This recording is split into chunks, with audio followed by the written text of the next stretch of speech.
everyone, it's Miroslava and welcome to Artefacto School YouTube channel. Today we're gonna talk about painting horses, but not just horses, white horses. This is one of the most popular requests among students on painting white horses, and not just white horses, but white horses in movement.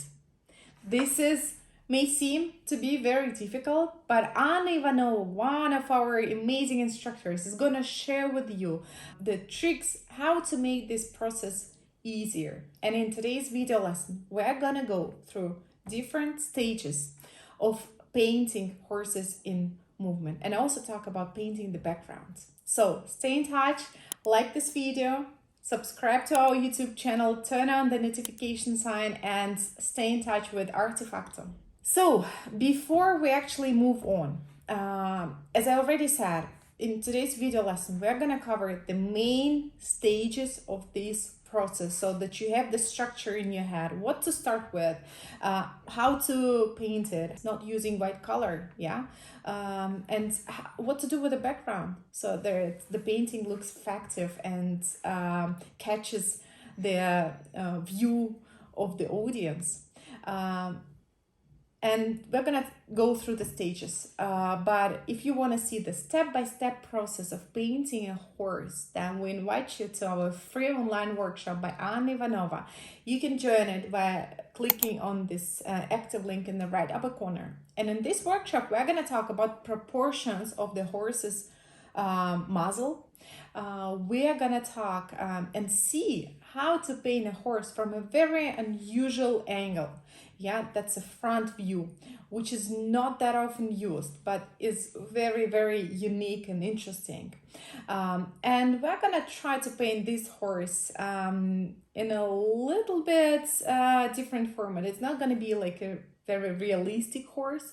It's gonna be something different. It's gonna be more kind of impressionistic, and I'm sure you're gonna like it. So you can join this workshop. It's free of charge by registering via active link in the description to this video.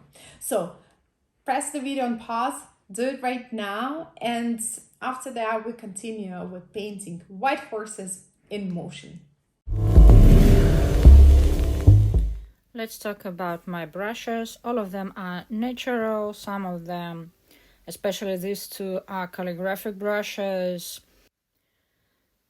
They are of Kolinsky hair, and this one is flat and the hair is good, so they are quite well for my wet on wet technique.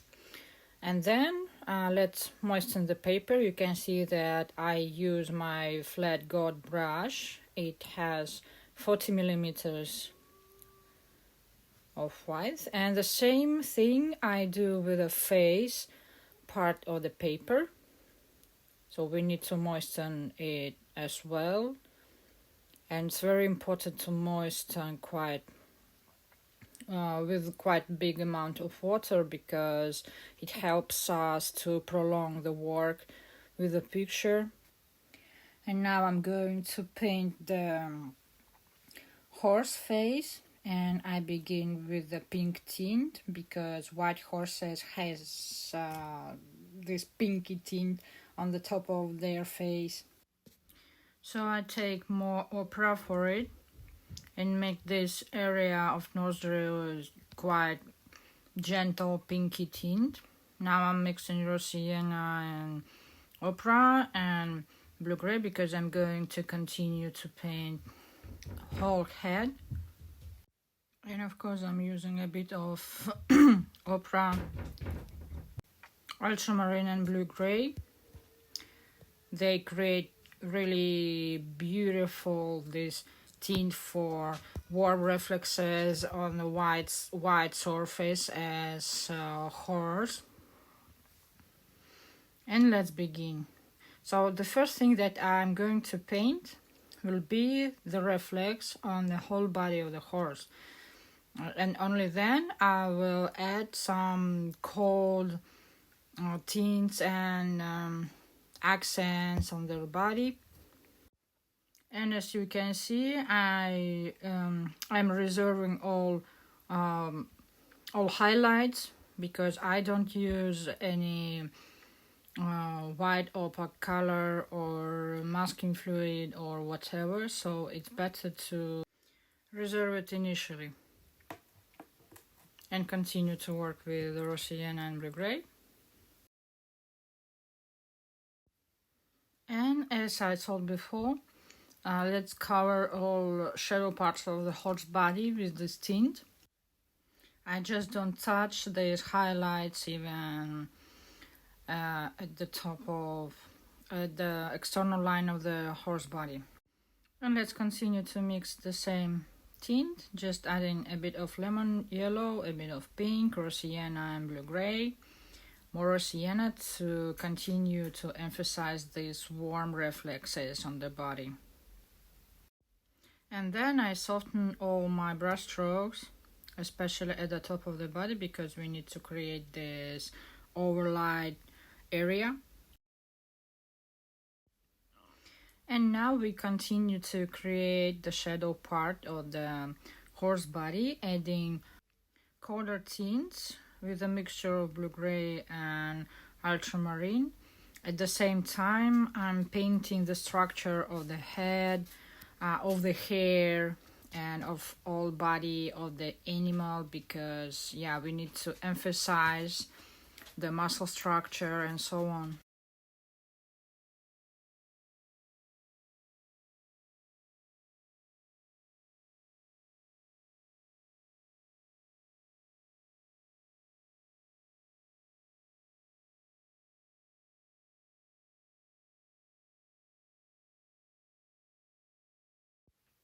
And next step will be to paint the shadows under the animals, because we need to paint them before we will add any background stuff. And I do it because when you add shadows after the background, so sometimes you destroy your big background wash, so that's why it's better to paint all shadows earlier. Of course, I paint all shadow very soft because the biggest accent will be on the horse's light parts. And the first shadow tint was warm, and then I added darker and colder tints such as a mixture of ultramarine and blue gray. And the final but very important step will be creation of the background, and we need to create the image of very bright sunlight. That's why I'm mixing very warm tint using raw sienna and blue gray. So the first wash will be quite light, very wet and very warm. So let's cover all surface with this tint. Be careful with the highlights on the animals because we need to save them. They are very important for our picture. And next wash will be really dark, but have a look. I took really dark tint, the mixture of ultramarine and sepia, and the consistency of the color is just from the tube. That's why it's so intense and so rich. And when I touch the paper, so everything is running because the first wash is still wet. That's why the effect of the sunshine is supported so well. And you can see that our first very warm underpainting now serves us so well, supporting this bright sunshine effect, even if the horses are surrounded with so dark tone. If you want to learn how to paint such wonderful and beautiful subjects such horses, I welcome you at my webinar, and we can paint it together and learn a lot. See you there!